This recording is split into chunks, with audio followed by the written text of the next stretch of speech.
मैं Malayalam film industry में मुकेश, मनियान पिल्ला राजू, इदा वेला Babu, Jai Surya, advocate Chandrasekharan, production controller Noble और विचू के हाथों मेरे साथ हुए फिजिकल और वर्बल अब्यूज की कई घटनाओं की रिपोर्ट लिख रही हूँ।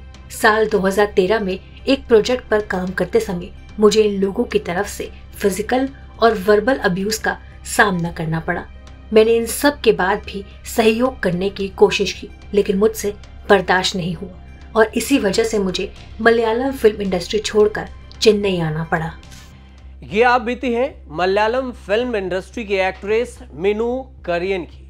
अब मीनू कुरियन के बारे में पूरी जानकारी बताते हैं कि आखिर ये मामला क्या है, जिन्होंने फेसबुक पर अपने साथ सालों हुए सेक्सुअल और वर्बल अब्यूज के दास्तान शेयर किए हैं। मीनू का ये पोस्ट उस वक्त सामने आया जब मलयालम फिल्म इंडस्ट्री एक बड़े विवाद से जूझ रही है। कई बड़े स्टार्स पर सेक्सुअल असॉल्ट और अब्यूज के आरोप लगाए गए हैं। अभिनेत्रियां एक के बाद एक सामने आ रही हैं और अपने साथ हुए गंदे काम के दास्तान बता रही है। एक्ट्रेस मीनू का पोस्ट इकलौता नहीं है। हेमा कमेटी की रिपोर्ट पब्लिक होने के बाद फिल्म इंडस्ट्री से जुड़ी कई एक्ट्रेस ने कैमरे के सामने या सोशल मीडिया के जरिए अपने आप बीती बताई, जिसमें सबसे पहले रेवंती पवंत का नाम आता है, जिन्होंने रोते हुए सीनियर एक्टर और AMMA के association of Malayalam movie artist AMMA के फुल फॉर्म है, इसके महासचिव सिद्दीकी पर सेक्सुअल हरासमेंट का आरोप लगाया है। इन आरोपों के बाद सिद्दीकी ने अपने पद से इस्तीफा दे दिया, लेकिन अब वो एक्ट्रेस पर केस करने की तैयारी कर रहे हैं।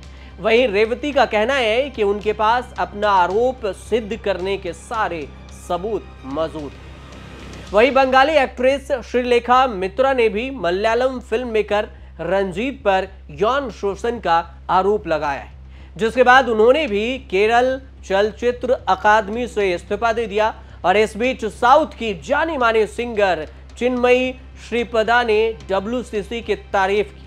आपको यह भी बता दें कि WCC मलयालम फिल्म इंडस्ट्री में महिलाओं का प्रतिनिधित्व करने वाली एक ऑर्गेनाइजेशन है। Hats off to the WCC. They have persevered. They came together to do something important. It has not been done in any other industry so far. All of these are, these open secrets and everybody knows about this. Everybody knows this happens sort of an industry, right? I am really, really grateful for the amount of work that the ladies in the WCC have put together. And if not for that push and their perseverance, I think the Hema committee report wouldn't have come through.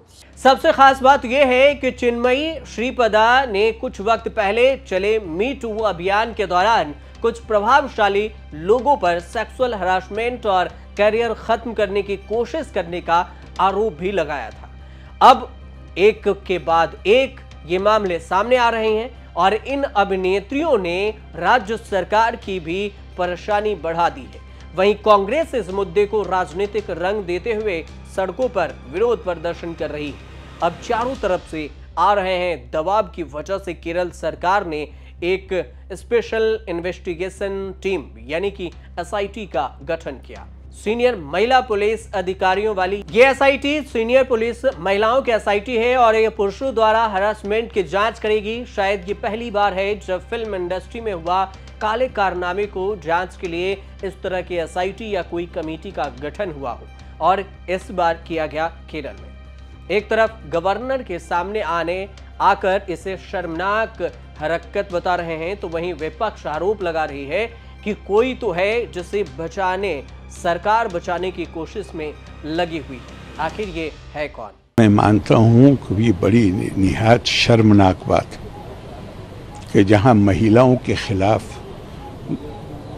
ऐसे अपराध देखने में आए, चाहे समृद्धि हो चाहे शक्ति हो, हर चीज को स्त्रीलिंग में देखते हैं और उसकी पूजा करते हैं। इस मानसिकता को कंडम करने के लिए और कैसे इससे छुटकारा पाया जाए, इसलिए मैं बार बार कहता हूँ सख्त कानून बहुत जरूरी, लेकिन कानून से भी ज्यादा जरूरी है समाज के अंदर चेतना पैदा करना। The government constituted a team, but unfortunately the press note released from the office of the Chief Minister of Kerala doesn't mention the name of Hema Committee.